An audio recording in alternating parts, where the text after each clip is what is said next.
Hello everyone, and I welcome you all to the All Computer classes. We are studying chapter 8 of unit 3 and this is part 4 of chapter 8. In this chapter we are going to study about find and replace utility. So let's understand what is the utility. A utility is a feature with an application software, okay? So that performs a specific task with ease, such as designing or optimizing or analyzing, right? So find and replace is also a utility which helps us in easing our task with a text. So let's see this. While looking for a certain word in a large document, MS Word has find and replace feature that automates the process of search as well as replacement of the text. Okay, so it means if we want to search some word in the big document or even in the small document, we can find it and we can change it also, right? Find utility is available in the edit group of the home tab. Okay, so we can find and then we can replace, right? So replace button is also available just under the find button in the edit group of the home tab, right? So let's see how this works. For example, I have this text with me. This is a home tab opened here and these are the groups. So find and replace utility is available in edit group. Okay, so for this we have a shortcut Control F and Control H. Okay, so if I press Control H, I'll get both the options of find what and replace with. Okay, so let's say I want to find this word deepest wherever it is written in the document. Okay, so because this is written with a capital D, so I want to replace it, right? So you see, and I want to replace it with, right? Now the difference in the word is only of the case, that this is uppercase, this is lowercase. So I need to type this match case, right? Now if I click this button replace all the replacements have been done. You see, wherever my deepest word was written, it is changed, right? Okay, so this is how this find and replace utility works. Now next is the three buttons. We have three buttons: replace, replace all, and cancel.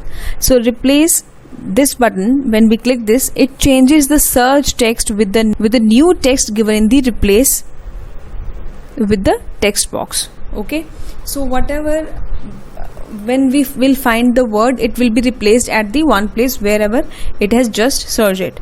And if we will press this replace all, replaces all the search text with the new text all at once. So wherever the word will be found, it will be replaced at all the places, right? If we press the cancel button, it is used to close the find and replace dialog box, right? Then we have certain features that are present in the word processor and some of the features are not present in the text editor. So this is how we can distinguish between our word processor like MS Word, right? And text editor like Notepad, right? So ease and speed of typing is available in both. Editing feature, so it is available in both. Formatting features, so it is available in only word processor. Storage features, so it is available in both.